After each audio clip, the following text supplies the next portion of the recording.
Good evening. आज हम छत्तीसगढ़ में उद्योग व्यवस्था पढ़ेंगे। ठीक है कि छत्तीसगढ़ में उद्योगों ने कैसे उद्योगों की स्थापना कैसे हुई है, कौन कौन से उद्योग छत्तीसगढ़ में लगे हैं, उद्योगीकरण के क्या मायने होते हैं, इसके क्या प्रोज होते हैं, इसके क्या कॉन्स होते हैं, यानी कि इसके क्या एडवांटेज होते हैं, क्या डिसएडवांटेज होते हैं, और छत्तीसगढ़ में खनिज आधारित उद्योग के कारण कौन कौन सी प्रमुख समस्याएं जो जन्म ली हैं या इसके कौन कौन से अनेक फ़ायदे हमको हुए हैं, ये सब हम जानेंगे। और वो बहुराष्ट्रीय कंपनियों के बारे में जानेंगे जिन्होंने छत्तीसगढ़ में उद्योगों की स्थापना करी है। ठीक है, तो सामाजिक एवं आर्थिक विकास के लिए औद्योगिक विकास का भी स्थापना हुआ है। औद्योगिकरण आर्थिक विकास का एक प्रमुख सोपान होता है। ठीक है, जिसे पिछड़ी एवं विकासशील अर्थव्यवस्था वाले क्षेत्रों के लिए औद्योगिकरण के माध्यम से उद्योगों के विकास के साथ साथ ही कृषि उत्पादन, रोजगार और राष्ट्रीय आय में भी वृद्धि को भी प्रोत्साहन मिलता है।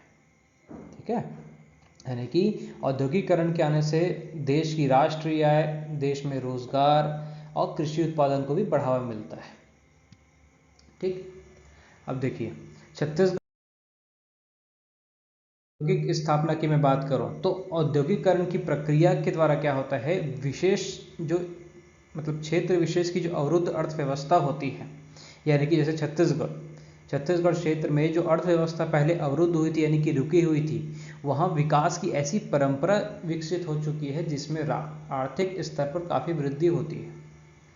ठीक है, जैसे छत्तीसगढ़ में भी यह वृद्धि हम लोग देख चुके हैं कि छत्तीसगढ़ पहले कैसे पिछड़ा राज्य था। ठीक है, छत्तीसगढ़ में उद्योगीकरण के मामले में छत्तीसगढ़ कितना पिछड़ा हुआ था। ठीक है, तो 2000 में 1 नवंबर 2000 से छत्तीसगढ़ की स्थापना के बाद से लेकर और आज तक औद्योगिकरण में हमको कितनी क्या नाम है बढ़ोतरी देखने को मिली है, ये आज हम सब देख रहे हैं। ठीक है, तो छत्तीसगढ़ में औद्योगिकरण की अपार संभावना है। ज़्यादातर छत्तीसगढ़ में आप देखोगे तो खनिज आधारित उद्योग जो है छत्तीसगढ़ में वो ज़्यादातर है। ठीक है, क्योंकि छत्तीसगढ़ खनिज राज्य माना जाता है। ठीक है, यहाँ पर बहुत सारे खनिज की क्या है बहुलता है। ठीक, अब देखो देखने को मिलेगी, आपको देखने को मिलेगी किसमें, लौह अयस्क में देखने को मिलेगी, रेशम उत्पादन में देखने को मिलेगी, फॉरेस्ट प्रोड्यूस यानी कि वन आधारित उद्योग हमको यहाँ पर देखने के लिए मिलेंगे, बॉक्साइट का उत्पादन देखने के लिए मिलेगा, कृषि आधारित उद्योग हमको मिलेंगे। ठीक, और सीमेंट उत्पादन हम लोगों को देखने को मिलेगा। ठीक है, और यही सब खनिज आधारित उद्योगों के कारण छत्तीसगढ़ में बहुत सारे अनेक प्रकार बहुराष्ट्रीय कंपनियों की स्थापना हुई है। जैसे NTPC national thermal power corporation की स्थापना हुई, NMDC national mineral development corporation limited की स्थापना हुई, भिलाई स्टील प्लांट यानी कि SAIL authority of India limited की स्थापना हुई, बाल्को भारत एल्यूमिनियम कंपनी की स्थापना हुई और SECL south eastern coalfield limited की स्थापना हुई। ये सारी बहुराष्ट्रीय कंपनियां जो हैं ये खनिज आधारित उद्योगों पर आधारित हैं और ये छत्तीसगढ़ में स्थापित हुई है, क्योंकि छत्तीसगढ़ एक क्या है खनिज आधारित औद्योगिक राज्य है। ठीक, अब देखते हैं कि जो सिंपली जो उद्योगों का वर्गीकरण होता है वो किस आधार पर होता है, कौन कौन से उद्योग जो होते हैं उनका वर्गीकरण किस आधार पर किया जाता है, हम लोग ये देखेंगे। ठीक है, तो देखो जो उद्योग होते हैं, ठीक है, उद्योगों का जो वर्गीकरण होता है वो 4 आधार पर मेनली किया जाता है। ठीक, सबसे पहले आकार के आधार पर कि भाई बड़ा है कि छोटा है कि मीडियम है, ये किस आधार पर किया जाता है। कच्चे माल के आधार पर किया जाता है, यानी कि किस प्रकार का कच्चा माल यानी कि रॉ मटेरियल्स वो यूज़ कर रहे हैं उस आधार पर किया जाता है। ठीक है, निर्मित माल यानी कि जो चीज़ें बनाई जाती है वो किस आधार पर हम यूज़ कर रहे हैं, इस आधार पर भी उद्योगों का वर्गीकरण किया जाता है। और स्वामित्व के आधार पर यानी कि उनका स्वामित्व कैसा है, जैसे गवर्नमेंट ली है क्या ली है। ठीक है, सारे वर्गीकरण हम लोग एक एक करके देखेंगे, फिर हम एक एक उद्योगों के में जाएंगे हम लोग। ठीक, तो देखो सबसे पहला है आपका आकार के आधार पर। तो आकार के आधार पर आप देखोगे तो भाई जो उद्योग होते हैं वो 3 प्रकार के होते हैं। कुटीर जो घरेलू उद्योग होते हैं, यानी कि जो घरों के छोटे जैसे अगरबत्ती उत्पादन जो होता है वो कुटीर एवं घरेलू उद्योग होता है। ठीक है, गृह उद्योग जो अचार पापड़ बनते हैं जब गृह उद्योग वाले होते हैं। ठीक है, हैंडलूम्स प्रोडक्ट्स जो बनते हैं ये भी इसी में ही आते हैं। ठीक है, तो ये सब आकार के आधार पर होते हैं। दूसरा होता है छोटे पैमाने के उद्योग, यानी कि मीडियम लेवल के जो भाई उद्योगों की स्थापना होती है, और कुछ बड़े पैमाने के उद्योग होते हैं जो हैवी इंडस्ट्रीज के तहत आते हैं। कच्चे माल के आधार पर बात करें तो इसमें कृषि आधारित उद्योग आएगा, यानी कि जो जो उद्योग जो होते हैं वो कृषि पर आधारित हैं वो कृषि। ठीक है। खनिज आधारित उद्योग, जो छत्तीसगढ़ में सबसे ज़्यादा खनिज आधारित उद्योग हैं। रसायन आधारित उद्योग, वन आधारित उद्योग और पशु आधारित उद्योग। छत्तीसगढ़ में औद्योगिक व्यवस्था को ज़्यादातर कच्चे माल के आधार पर ही बांटा जाता है। ठीक है। छत्तीसगढ़ में जो उद्योगों का वर्गीकरण हुआ है वो ज़्यादातर कच्चे माल के आधार पर ही किया गया है, क्योंकि छत्तीसगढ़ एक क्या है, कृषि प्रधान राज्य है। साथ जैसे भारत कृषि प्रधान देश है, और दूसरा छत्तीसगढ़ क्या है, एक खनिज प्रधान देश राज्य भी है। ठीक। इसके अलावा आप इसको चाहें तो और भी बांट सकते हैं, जैसे कृषि आधारित उद्योग है, जैसे चीनी उद्योग हो गया, वनस्पति उद्योग हो गया, तेल उद्योग, सूती वस्त्र उद्योग, कॉफ़ी, रबड़, चाय। ठीक है। खनिज आधारित उद्योग में जाएंगे तो अब धात्विक खनिज वाले अलग आएंगे, अधात्विक खनिज वाले अलग आएंगे। धात्विक खनिजों में आपके लौह अयस्क और अलौह अयस्क आएगा। ठीक है। अधात्विक खनिजों में सीमेंट, चीनी मिट्टी के बर्तन बनाना, ये सब आते हैं। ठीक है। निर्मित माल के आधार पर जैसे मूलभूत उद्योग हो जाते हैं, जैसे लौह इस्पात उद्योग हो जाते हैं। ठीक है। उपभोक्ता सामान के तहत जो निर्मित माल होता है उसके तहत भाई उद्योगों की स्थापना होती है, जैसे भाई खाद्य पदार्थ वाले बिस्किट के हो गए, वस्त्र हो गए पहनने के, यानी कि टेक्सटाइल इंडस्ट्रीज हो गया। ठीक है। और ऑटोमोबाइल इंडस्ट्रीज हो गई। ये क्या होते हैं, निर्मित माल के आधार पर उद्योगों का वर्गीकरण होता है। ठीक है। स्वामित्व के आधार पर बोले, यानी कि उन जो कंपनी होगी या उद्योग होंगे उनका मालिकाना हक किस आधार पर होगा। ठीक है। तो इसके तहत सार्वजनिक क्षेत्र, यानी कि जिसमें गवर्नमेंट का पूरा पैसा लगा हो, 100% गवर्नमेंट का होता है। निजी क्षेत्र जिसमें 100% प्राइवेट कंपनीज यहाँ पर क्या करती हैं, अपना पैसा लगाती हैं उद्योगों में। ठीक है। सहकारी क्षेत्र वो होते हैं जो भाई अलग अलग लोगों से मिल के द्वारा बना गया होता है। ठीक है। संयुक्त क्षेत्र होते हैं जहाँ पर सार्वजनिक क्षेत्र और निजी क्षेत्र दोनों मिलकर इक्विटी के आधार पर, यानी कि अपने अपने पैसे लगाने के आधार पर रेशियो वाइज क्या होते हैं, इनका पैसा लगा होता है। ठीक है। अब बहुराष्ट्रीय निगम जो होती हैं, मल्टीनेशनल कंपनीज होती हैं जो यहाँ पर अपना पैसा लगा के उद्योगों में बनाती हैं। तो ये हो गया आपके स्वामित्व के आधार पर उद्योगों का वर्गीकरण। ठीक है। आप लोग भी ऐसा ही एक फ्लो चार्ट बनाएंगे कि भाई उद्योगों का वर्गीकरण किस किस आधार पर होता है। ठीक। आगे चलते हैं। अब देखो उत्पादन के आधार पर अगर हम लोग बात करें, क्योंकि छत्तीसगढ़ में भी अगर मैं आपको वो जैसे मैं आपको पिछले में बताया कि जब उत्पादन के आधार पर ही और कच्चे माल, ये दो आधार पर हम लोग ज़्यादातर देखेंगे कि वर्गीकरण किस प्रकार किया गया है। तो देखो हमको ज़्यादातर यही पढ़ना है कि छत्तीसगढ़ में जो उद्योग है वो खनिज आधारित उद्योग, यानी कि कच्चे माल के आधार पर हमको सबसे पहले देखना पड़ेगा उत्पादन के आधार पर भी उद्योगों का वर्गीकरण कैसे किया जाता है। तो देखो वृहद उद्योग, मध्यम उद्योग, लघु उद्योग और अति लघु, ये 4 भाग में उत्पादन के आधार पर उद्योगों को बांटा गया। लास्ट में जो अति लघु उद्योग है, आप चाहो तो इसको 3 भाग में ही कर सकते हो, बृहद उद्योग, मध्यम उद्योग और लघु उद्योग। आप इसको लघु उद्योग में ही कर लीजिएगा, चौथा पार्ट आपको अलग करने की कोई ज़रूरत नहीं। ठीक है। मैं यहाँ पर इसको काट देता हूँ। ठीक है। अब देखो गवर्नमेंट ऑफ इंडिया ने 2020 के तहत, ठीक है, 2020 के तहत ये सारी परिभाषाओं को चेंज कर दिया है, यानी कि हम ये बोल सकते हैं एमएसएमई सेक्टर, इसको हम लोग डिनोट करते हैं। ठीक है। एमएसएमई सेक्टर हम लोग इसको डिनोट करते हैं। ठीक है। तो देखिए ये जो आपको क्राइटेरिया दिख रही है, ठीक है, ये क्राइटेरिया दिख रही है, ये 2020 से पहले micro small and medium enterprises की जो कंपनियां होती थी उनका क्या होता था, उनका डेफिनेशन होता था, यानी कि कौन से उद्योग को हम किस आधार पर मानेंगे, किस प्रकार का वर्गीकरण करेंगे, इसके कुछ मायने होते थे, आधार होते थे। ठीक है। तो पहले के आधार भाई जो ऊपर में आपको दिख रहा है ये पहले के आधार हुआ करते थे, यानी कि भाई कौन सी कंपनी को हम माइक्रो माने, लघु सूक्ष्म माने, किसको हम लघु माने और किसको मध्यम उद्योग माने। ठीक है। अब प्रेजेंट में आप देखोगे तो आपसे एग्जाम में पूछने लायक क्वेश्चन यहाँ पर आएगा कि भाई उद्योग जो होते हैं उसके रिवाइज्ड यानी कि एमएसएमई के डेफिनेशंस किस प्रकार चेंज कर दिए गए। तो देखो माइक्रो यानी कि सूक्ष्म उद्योग उन उद्योगों को कहा जाएगा जहां पर जो इन्वेस्टमेंट है, यानी कि जो इन्वेस्टमेंट किया गया है वो क्या होगा, 1 करोड़ से थोड़ा कम होगा। ठीक है। और जिसका टर्नओवर 5 करोड़ से कम होगा, यानी कि 1 से 5 करोड़ के बीच में क्या होगा, उसका टर्नओवर होना, यानी कि 5 करोड़ से नीचे तक उसका टर्नओवर होना चाहिए। ठीक है। 5 करोड़ उसका टर्नओवर अगर 1 साल में होता है तो वो किस में आएगा, माइक्रो इंडस्ट्रीज में आ जाएगा। ठीक। इसके बाद देखते हैं हम लोग, ये जो स्मॉल इंडस्ट्रीज होते हैं ये किसे कहते हैं। तो देखिए स्मॉल इंडस्ट्रीज उन इंडस्ट्रीज को कहाँ पर कहा जाएगा जिसका जो इन्वेस्टमेंट रन अप होगा वो कितना होगा 10 करोड़, यानी कि वहाँ पर इन्वेस्टमेंट उस उद्योग की स्थापना के लिए 10 करोड़ रुपए की 10 करोड़ रुपए लगाया गया होगा, और जिसका टर्नओवर 50 करोड़ रुपए तक का होगा उसको हम क्या मानेंगे, स्मॉल इंडस्ट्रीज मानेंगे। ठीक है, यानी कि लघु उद्योग मानेंगे। ठीक, अब उसके बाद देखते हैं मध्यम उद्योग यानी कि मीडियम एंटरप्राइजेस किसको कहेंगे, जहां पर जो इन्वेस्टमेंट होगा वो 20 करोड़ का होगा, यानी कि भाई उस उद्योग की स्थापना के लिए कुल 20 करोड़ के आसपास लगे होंगे, और उसका टर्नओवर उद्योग शुरू होने के बाद 100 करोड़ तक आ रहा होगा, इसे हम क्या कहेंगे, मीडियम इंडस्ट्रीज कहेंगे। अब इसके आगे यानी कि 20 करोड़ से ज़्यादा का इन्वेस्टमेंट और 100 करोड़ से ज़्यादा का जो टर्नओवर होगा वो फिर आपके क्या किस में आ जाएंगे, वृहद उद्योगों में आ जाएंगे, हैवी इंडस्ट्रीज में आ जाएंगे।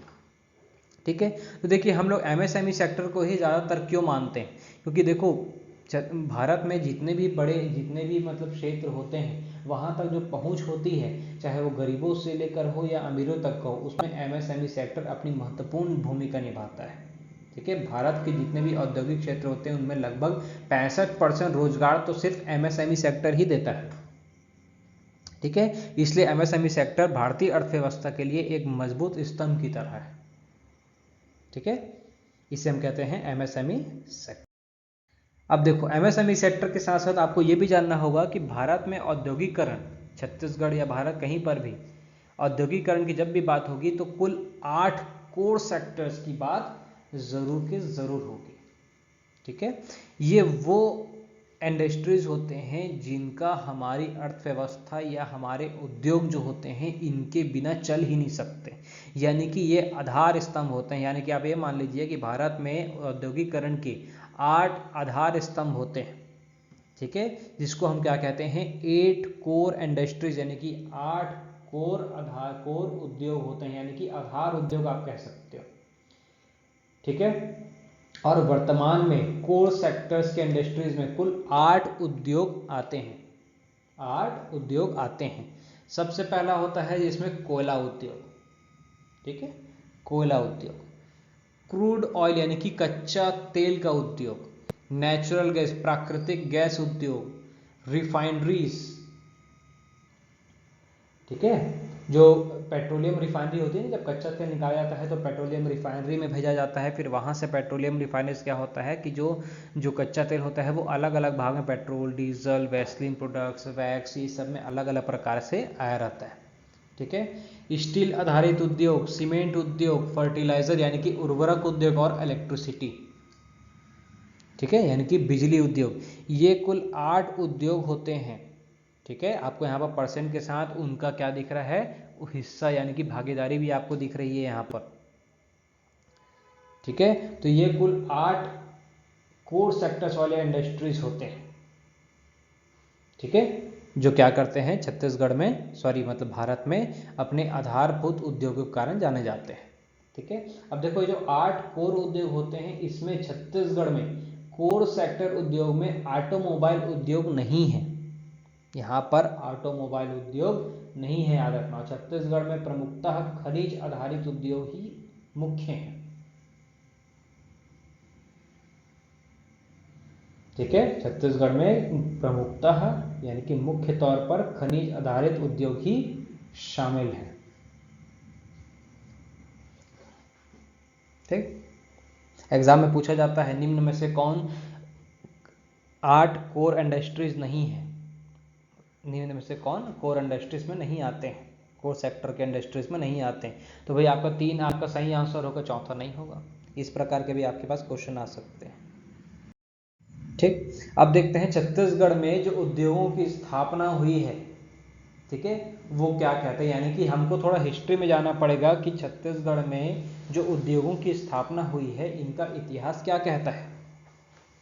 ठीक है, तो देखिए छत्तीसगढ़ में सबसे पहला जो उद्योग है वो 1892 में बॉम्बे नागपुर कॉटन मिल के रूप में इसकी स्थापना होती है।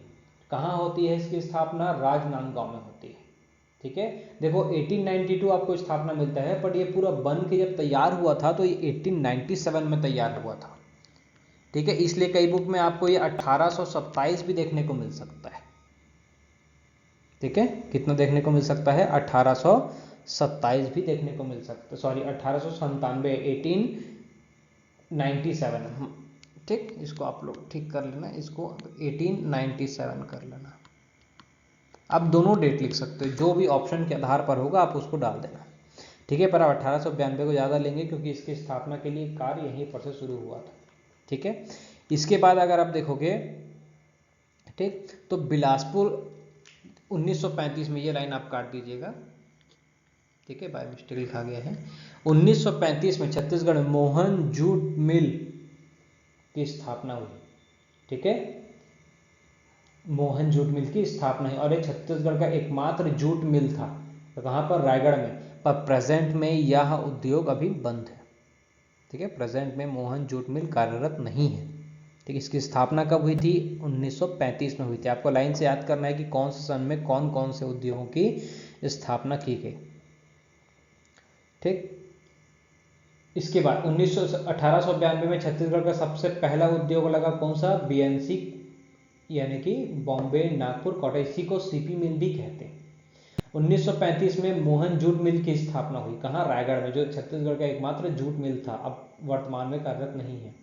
1955 में फिर आता है आपका क्या, भिलाई स्टील प्लांट दुर्ग।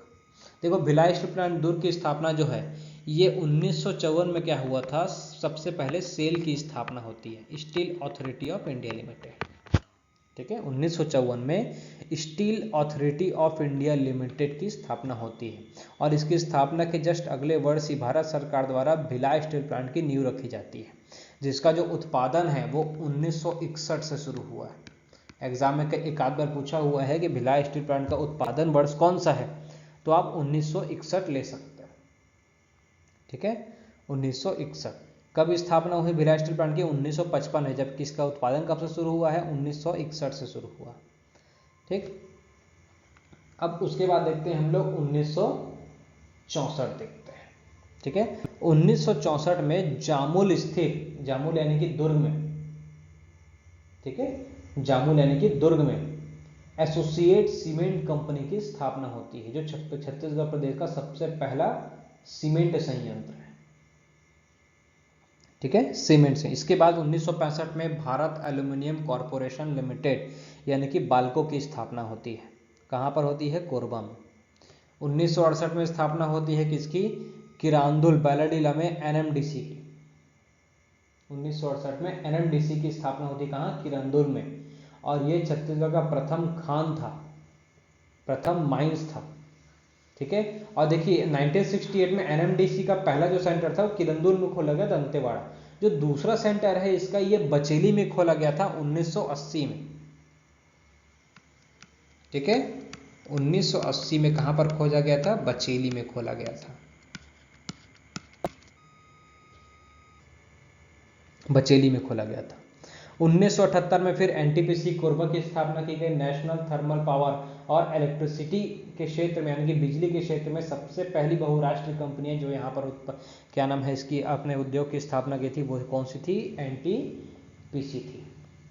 ठीक है, प्रदेश का सबसे पहला केंद्रीय ताप विद्युत संयंत्र कहाँ पर स्थापना हुई थी, कोरबा में, 1978। ठीक है, उसके बाद 1987 में SECL की स्थापना होती है, कहाँ पर, जिसका हेडक्वार्टर कहाँ है, बिलासपुर में है, साउथ ईस्टर्न कोलफील्ड लिमिटेड।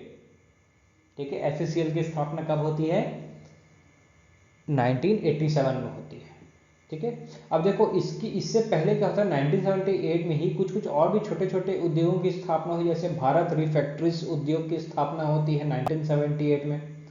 ठीक है, फेरोस्क्रोप कॉर्पोरेट लिमिटेड की स्थापना होती है 1979 में। ठीक है, 1978 में भारत रिफैक्ट्रीज उद्योग भिलाई में ही, और फेरोस्क्रोप कॉर्पोरेट लिमिटेड की स्थापना होती है कहाँ पर, भिलाई में, 1978 में। ठीक, 1988 में ओपी जिंदल, ठीक है। 1978 में OP Jindal steel and power limited की स्थापना होती है, जो एशिया का सबसे बड़ा स्पंज आयरन प्लांट है। ठीक है, एशिया का सबसे बड़ा स्पंज आयरन प्लांट कहाँ स्थित है? रायगढ़ में स्थित है, जिसको हम जिंदल स्टील पावर लिमिटेड कहते हैं, जिसकी स्थापना कब हुई थी? 1988 1988 में हुई थी। ठीक है, इसके बाद 2000 में, सन 2000 में मोनेट इस्पात संयंत्र की स्थापना होती है। सन 2000 में, यहाँ पर ने लिखा है, आप लिख लेना, सन 2000 में मोनेट की स्थापना होती है। मोनेट की स्थापना होती है। 2002 में एनटीपीसी की स्थापना होती है सीपत बिलासपुर।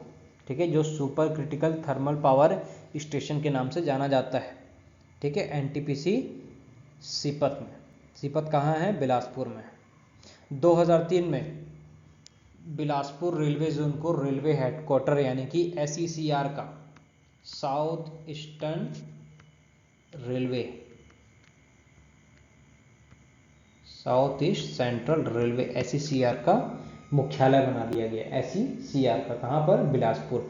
और याद रखना कि जो बिलासपुर जो रेलवे जोन बना था, ये 16वें क्रम का था। ठीक है, 16वें क्रम का रेलवे जोन था, जिसका हेडक्वार्टर कहाँ है? बिलासपुर में। इसकी नींव कब रखी गई? 2003 में।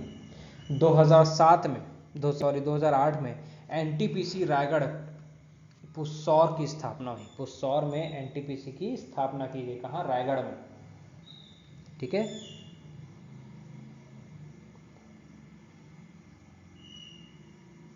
ठीक है। इसके बाद 2010 में प्रेमनगर में, सूरजपुर के प्रेमनगर में अल्ट्रा मेगा पावर प्रोजेक्ट की स्थापना की गई। अल्ट्रा मेगा पावर प्रोजेक्ट की स्थापना की गई। कब की गई? 2010 में। ठीक है, तो ये थे छत्तीसगढ़ में जो उद्योगों की स्थापना हुई है उसके हिस्ट्री से रिलेटेड टॉपिक्स। ठीक है, तो छत्तीसगढ़ का सबसे पहला उद्योग कौन सा है? सीपी मिल यानी कि बंगाल नागपुर कॉटन मिल। छत्तीसगढ़ का सबसे पहला जूट मिल कौन सा था? मोहन जूट मिल था, 1935 में। सबसे पहला सीमेंट संयंत्र कौन सा था? ACC associate cement company, 1964 Jamul Durg में। ठीक है, छत्तीसगढ़ का सबसे पहला खान आधारित उद्योग एनएमडीसी 1968 में। कहां पर? किरंदुल में। और दूसरा कहां पर खुला था? फिर बचेली में 1980 में। ठीक, बिजली के क्षेत्र में सबसे पहली बहुराष्ट्रीय कंपनियां, केंद्रीय ताप विद्युत गृह कौन सा था? एनटीपीसी था, जो कोरबा में स्थापना हुई थी 1978 में। ठीक है, एसईसीआर की स्थापना कब हुई? 2003 में, जो 16वें क्रम का रेलवे जोन था पूरे भारत में। वर्तमान में कितने हैं रेलवे जोन? 18 हैं।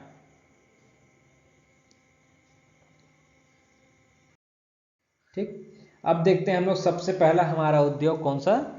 लौह उद्योग देखते हैं, क्योंकि छत्तीसगढ़ का जो दक्षिणी क्षेत्र है, यानी कि धारवाड़ चट्टान वाला जो क्षेत्र है, वो अपने लौह उद्योग के लिए जाना जाता है। ठीक, तो देखो, छत्तीसगढ़ प्रदेश में लौह इस्पात उद्योग की स्थापना में खनिज संसाधनों की संपन्नता सहायक सिद्ध हुई है। ठीक है, खनिज संसाधनों की जो संपन्नता है, वो हमारे उद्योगीकरण के लिए या हमारे समाज के स्थापना के लिए क्या हुए? बहुत सहायक सिद्ध हुई है। प्रदेश में लौह अयस्क के लगभग 21,032.6 लाख टन के संचित भंडार पाए गए हैं। किसके? लौह अयस्क के। ठीक है, अब प्रदेश में इस्पात एवं स्पंज आयरन की 9 बृहद मध्यम इकाइयां कार्यरत हैं, जिसमें रायपुर में 3, दुर्ग में 2 और रायगढ़ में 2। ठीक है, इसके अलावा और भी स्थापना हो चुके हैं। ठीक है, लौह अयस्क से संबंधित। ठीक, अब देखो, छत्तीसगढ़ में लौह उद्योग से रिलेटेड और कौन कौन से जो इस्पात संयंत्र हैं, वो जो भारत में है। तो सबसे पहले आपको तो लौह अयस्क का नाम आएगा, तो भाई आपको लौह अयस्क से संबंधित तो आपको जानना ही है कि भाई कौन कौन से और भी मतलब है। तो सबसे पहले देखो, आयरन एंड स्टील की जो इंडस्ट्रीज है, वो सबसे बड़ी भारत में कौन सी है? भिलाई स्टील प्लांट की। एक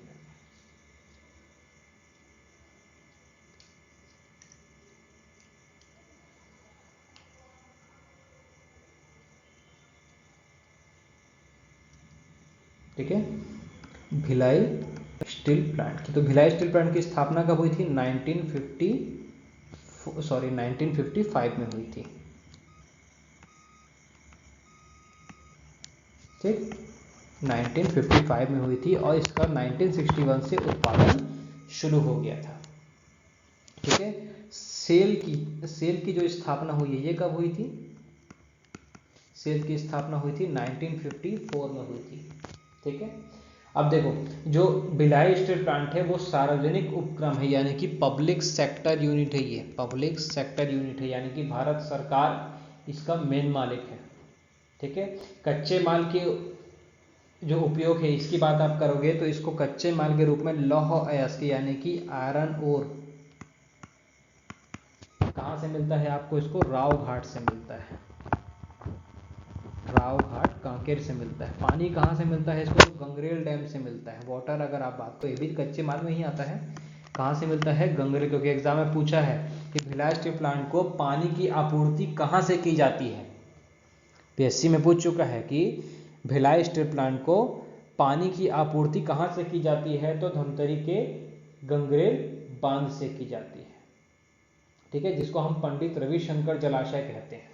ठीक है, और यहाँ पर अगर आपको कोयला की आपूर्ति पूछे कि भाई यहाँ कोयला की आपूर्ति, तो आपको पता है भाई कोयला की आपूर्ति गोंडवाना क्षेत्र से होती है, जो छत्तीसगढ़ का उत्तरी क्षेत्र है, और उसमें सबसे बड़ा क्षेत्र कौन सा है? कोरबा है। ठीक है, क्या है? कोरबा है। ठीक है, मैग्नीज भी एग्जाम में पूछ चुका है कि भिलाई स्टील प्लांट को मैग्नीज की आपूर्ति कहाँ से की जाती है, तो याद रखना मैग्नीज की आपूर्ति भिलाई स्टील प्लांट को छत्तीसगढ़ से नहीं की जाती है, ये बालाघाट से की जाती है। मैग्नीज की कहाँ से की जाती है? मलाज खंड से। ये कहाँ है? बालाघाट। बालाघाट कहाँ है? मध्य प्रदेश से की जाती है। ठीक है, तो ये था आपका भिलाई स्टील प्लांट के बारे में। ठीक है, इसके अलावा और भी जो इंडस्ट्रीज है वो कौन कौन सी है? जैसे Jindal steel and power limited है, मैं भी आपको बताया। Jindal steel and power limited है, कहाँ पर है? रायगढ़ में है। ठीक है, मोनेट इस्पात है, रायपुर में। मोनेट इस्पात है, कहाँ पर है? रायपुर में भी है। रायपुर में याद रखना मंदिर हसौद में मिलेगा, आपको साथ में लिख लेना, मंदिर हसौद में मोनेट है। और एक मोनेट और है, कहाँ पर है? रायगढ़ में, वो भी। ठीक है, प्रकाश स्पंज आयरन प्लांट है, कहाँ पर? जांजगीर चांपा में। प्रकाश इंडस्ट्रीज के नाम से फेमस है जांजगीर चांपा, अकलतरा। यहाँ पर आपको प्रकाश इंडस्ट्री के नाम से बहुत बड़ी इंडस्ट्री आपको देखने को मिलेगी। ठीक है, ये कहाँ है? चांपा में, जांजगीर चांपा में है। नगरनार स्टील प्लांट, जिसके बारे में बहुत ज़्यादा, नगरनार स्टील प्लांट भी आप लिख लेना, नगरनार स्टील प्लांट। ठीक है, 2018 के बाद, जो 19 के बाद से जो चुनाव हुए थे, उसमें नई सरकार के आने के बाद नगरनार स्टील प्लांट को छत्तीसगढ़ सरकार द्वारा अधिग्रहण करने का निर्णय लिया गया, क्योंकि यह जो स्टील प्लांट है ये निजी क्षेत्र में जाने का हकदार हो रहा था, जिसको छत्तीसगढ़ सरकार ने क्या किया? रोका और फिर अपने पास रख लिया, यानी कि इसका अधिग्रहण कर लिया गया नगरनार स्टील प्लांट का। ये कहाँ है? जगदलपुर में है, बस्तर में, मतलब बस्तर में है, बस्तर के पास नगरनार नाम के क्षेत्र में है। ठीक, तो ये थे आपके ललित उद्योग। ठीक है, ये कुछ और भी जो कंपनीज हैं इनकी स्थापना वर्ष आप देख लेना कि भाई कहाँ कहाँ पर इसकी स्थापना हुई है, कौन कौन से और उद्योग हैं। ठीक है, अब देखते हैं हम लोग कोयला आधारित उद्योग देखेंगे, क्योंकि भाई देखो सबसे छत्तीसगढ़ जाना जाता है दो चीज़ों के लिए सबसे ज़्यादा जाना जाता है, एक लौह आधारित उद्योग होता है और एक कोयला आधारित उद्योग होते हैं। ठीक है, तो लौह आधारित उद्योग हम पढ़ लिए हैं, अब कोयला आधारित। तो देखो जो छत्तीसगढ़ का दक्षिणी पार्ट है ना, वो लौह उद्योगों के लिए जाना जाता है, दक्षिणी पार्ट छत्तीसगढ़ का, क्योंकि वो धारवाड़ क्षेत्र वाले होते हैं, और जो लौह अयस्क का उत्पादन होता है वो कहाँ पर होता है? धारवाड़ क्षेत्र में होता है। अब हम लोग पढ़ रहे हैं कोयला आधारित, इसको आप कोयल हो गया है, इसको आप कोयला कर लेना। कोयला आधारित उद्योग देखते हैं। तो कोयला आधारित उद्योग में आपको जानना पड़ेगा कि जो छत्तीसगढ़ का उत्तरी क्षेत्र है उसको हम गोंडवाना क्षेत्र के नाम से जानते हैं, और गोंडवाना क्षेत्र में ही कोयला का उत्पादन होता है। ठीक है, जो कोयला जो मिलता है हमको वो गोंडवाना क्षेत्र के तहत मिलता है। ठीक है, तो कोयला आधारित उद्योग हम लोग देखेंगे। तो देखो छत्तीसगढ़ में जो कोयला होता है वो बहुत प्रचुर मात्रा में आज मिल रहा है हमको। ठीक है, देश में भंडारण की दृष्टि से तीसरे स्थान पर है हम लोग। ठीक है, भंडारण की दृष्टि से भंडारण की दृष्टि से तीसरा स्थान है, जबकि उत्पादन की दृष्टि से हम लोग क्या है, प्रथम स्थान पर है। किसमें? कोयला में। उत्पादन जितना निकाल रहे हैं उसमें सबसे ज़्यादा है हम लोग देश में, जबकि भंडारण की दृष्टि से हम थर्ड नंबर पर है। झारखंड फर्स्ट है, दूसरा उड़ीसा है, तीसरा छत्तीसगढ़ है। ठीक है, और छत्तीसगढ़ में जो यह खनिज का भंडार है वो लगभग 18% है। ठीक है, और उत्पादन में हम लोग कितना परसेंट उत्पादन करते हैं? टोटल कुल 21% का उत्पादन अकेला छत्तीसगढ़ करता है, जो छत्तीसगढ़ में सबसे ज़्यादा, भारत में सबसे ज़्यादा है। ठीक है, आमतौर पर कोयला के 4 प्रकार हमको मिलते हैं। एंथ्रासाइट, जिसमें 90 से 95% तक कार्बन की मात्रा होती है, यानी कि उसमें ऐश प्रोडक्ट्स हमको कब मिलेंगे? प्रदूषण कम होगा। इसका मतलब है जो एंथ्रासाइट प्रकार का जो भाई आपका कोयला होता है वो सबसे बेस्ट क्वालिटी का कोयला होता है, जो हमको सिर्फ कहाँ पर देखने को मिलेगा? जम्मू कश्मीर या जो हिमालयी क्षेत्र होता है वहाँ पर। इसलिए इसका दोहन भारत में बहुत मुश्किल होता है। आप समझ लीजिए लगभग एंथ्रासाइट प्रकार का जो कोयला होता है वो हमारे यहाँ पर नहीं होता, ये समझ लीजिए। ठीक है, और भारत में सबसे ज़्यादा जो प्रकार का कोयला का उत्पादन होता है वो बिटुमिनस प्रकार का कोयला होता है। ठीक है, सेकंड नंबर का, जिसमें 70 से 80% तक कार्बन कंटेंट होते हैं, यानी कि इसमें 20 से 25% लगभग ऐश यानी कि प्रदूषण वाले ऐश प्रोडक्ट्स यहाँ से निकलेंगे। ठीक है, तीसरा होता है आपका लिग्नाइट, जिसमें 60% तक कार्बन का होता है, और पीट लगभग 40% का कार्बन यहाँ पर होता है, यानी कि सबसे ज़्यादा ये प्रदूषण वाला कोयला होगा। तो छत्तीसगढ़ में ज़्यादातर बिटुमिनियस या सेमी बिटुमिनी टाइप का कोल मिलता है। ठीक है, अब देखते हैं छत्तीसगढ़ में कोयला आधारित जो क्षेत्र हैं वो कौन कौन से हैं। तो देखो छत्तीसगढ़ में कुल 4 प्रकार के आपको कोयला आधारित क्षेत्र मिलेंगे।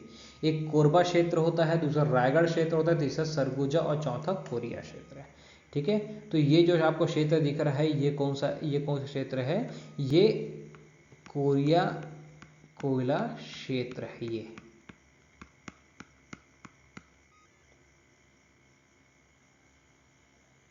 ठीक, दूसरा जो रायगढ़ वाला क्षेत्र है ये आपका, ये जो आपको दिख रहा है ये रायगढ़ वाले क्षेत्र है, रायगढ़ कोयला आधारित क्षेत्र है।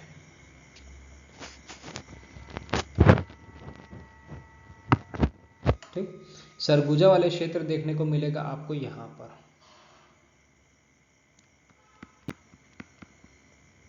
और जो उसके बाद बच जाता है, ठीक है, ये वाले जो क्षेत्र ये आपको कहाँ पर मिलेंगे? कोरबा क्षेत्र में। ये आपके कोरबा कोयला वाले क्षेत्र होते हैं। तो ये जो ऊपर के जो क्षेत्र आपको देखने को मिल रहे हैं ये क्या है? पूरे गोंडवाना क्षेत्र है, और यहाँ पर हमको क्या मिलता है? कोयला देखने के लिए मिलता है। ठीक है, कोयला का उत्पादन कौन से चट्टानों से होता है? तो गोंडवाना क्रम के चट्टानों से होता है।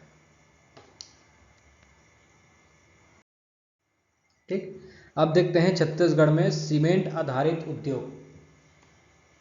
ठीक है, कि छत्तीसगढ़ में कौन कौन से सीमेंट आधारित उद्योगों की स्थापना की गई है।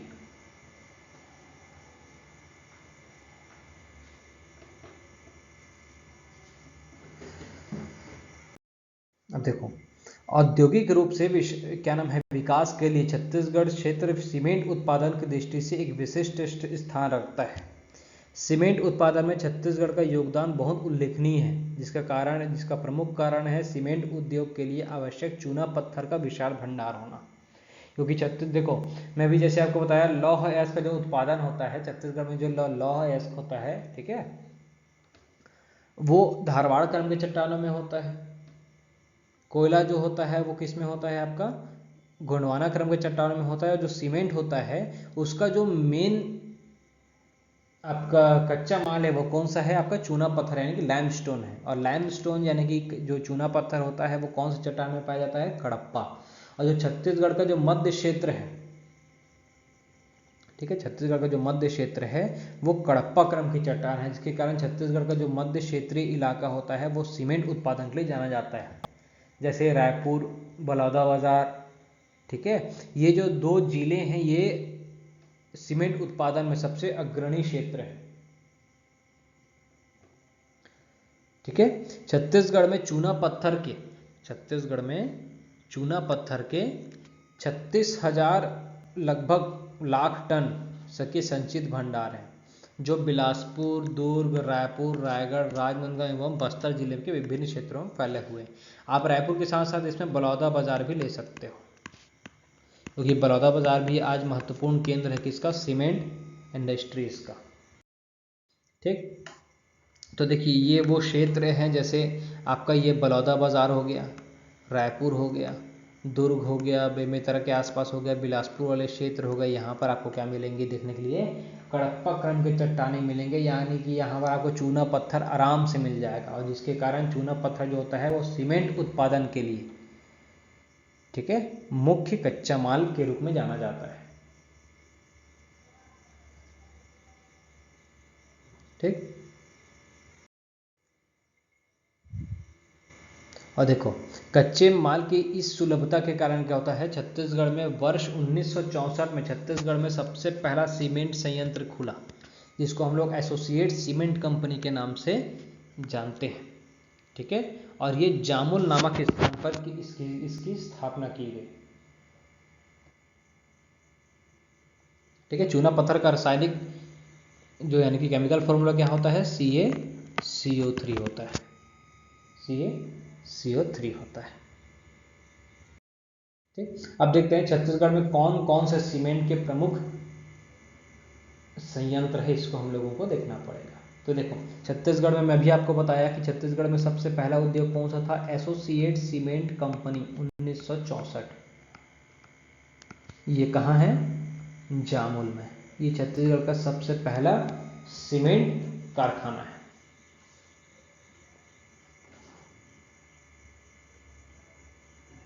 ठीक है, अल्ट्राटेक सीमेंट कंपनी,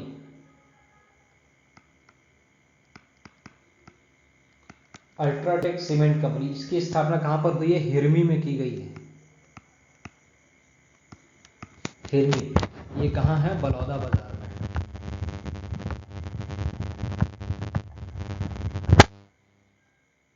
बलौदाबाजार में इसकी स्थापना की गई है।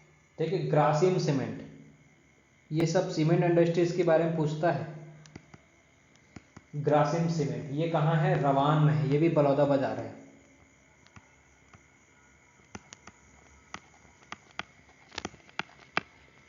ये भी कहाँ है, बलौदाबाजार में।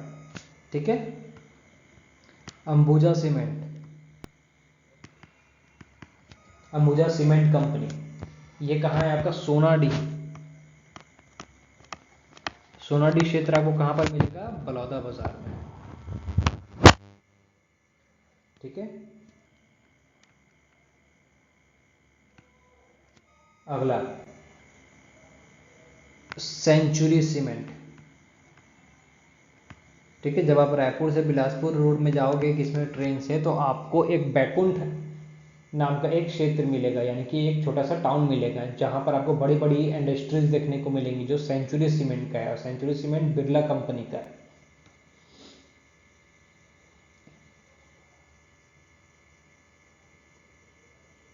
ठीक, इसके अलावा आपको और भी कंपनी देखने को, सेंचुरी सीमेंट कहाँ है, बैकुंठ में। बैकुंठ कहाँ आता है, रायपुर में आता है।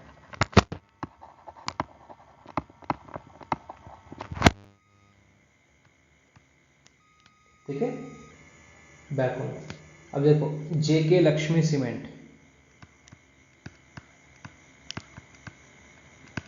जेके लक्ष्मी सीमेंट, जेके लक्ष्मी सीमेंट कहाँ पर मिलेगा आपको, तिल्दा में मिलेगा, तिल्दा नेवरा में। जेके लक्ष्मी, सारी सीमेंट कंपनी के आपको एड्रेस याद रखना है। ठीक है। इसके अलावा आपको जेके सीमेंट, क्या नाम है इसका, जेके लक्ष्मी सीमेंट कहाँ कब मिलेगा आपको, दुर्ग में मिलेगा, अहिवारा में,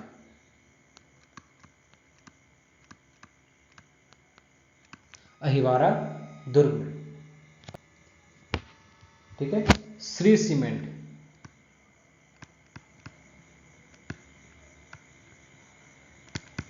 श्री सीमेंट, श्री सीमेंट आपको मिलेगा भाटापारा, भाटापारा कहाँ आता है, बलौदा बाजार में,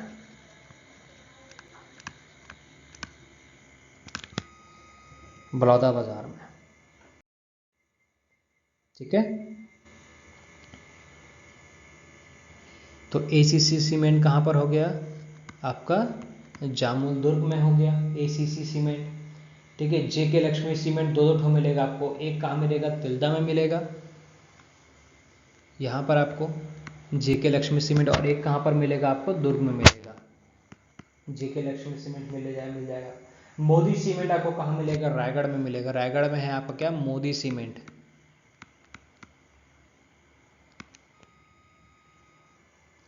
ठीक है। अब देखो, मैं भी आपको बोला जो छत्तीसगढ़ का मध्य क्षेत्र होगा वो आपको सीमेंट इंडस्ट्रीज के नाम से जाना जाता है, पर एक इंडस्ट्रीज ऐसा भी है, ठीक है, जो जगदलपुर में, इसको हम जय बजरंग प्राइवेट लिमिटेड के नाम से जाने जाते हैं, जय बजरंग,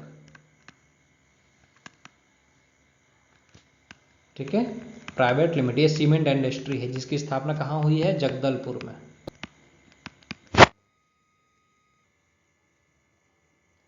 ठीक है। श्री राम इंडस्ट्रीज की स्थापना हुई है राजनांदगांव में,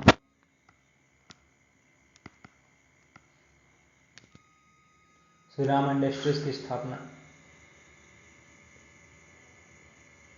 ठीक है। सीमेंट कॉरपोरेशन ऑफ इंडिया, दो जगह हुई थी इसकी स्थापना, एक हुआ था आपका जांजगीर चांपा के अकलतरा में, cement corporation of India limited, और एक हुआ था रायपुर में, सीमेंट कॉरपोरेशन ऑफ इंडिया, ठीक है। तो ये कुछ सीमेंट आधारित उद्योग थे जिसकी स्थापना छत्तीसगढ़ में की गई थी, ठीक है। तो ये छत्तीसगढ़ का जो औद्योगिकरण है, यानी कि छत्तीसगढ़ में उद्योगों की स्थापना है, उसका सबसे पहला पार्ट था, ठीक है। नेक्स्ट क्लास में हम लोग देखेंगे छत्तीसगढ़ में औद्योगिकरण यानी कि उद्योग की स्थापना का दूसरा भाग देखेंगे। Thank you.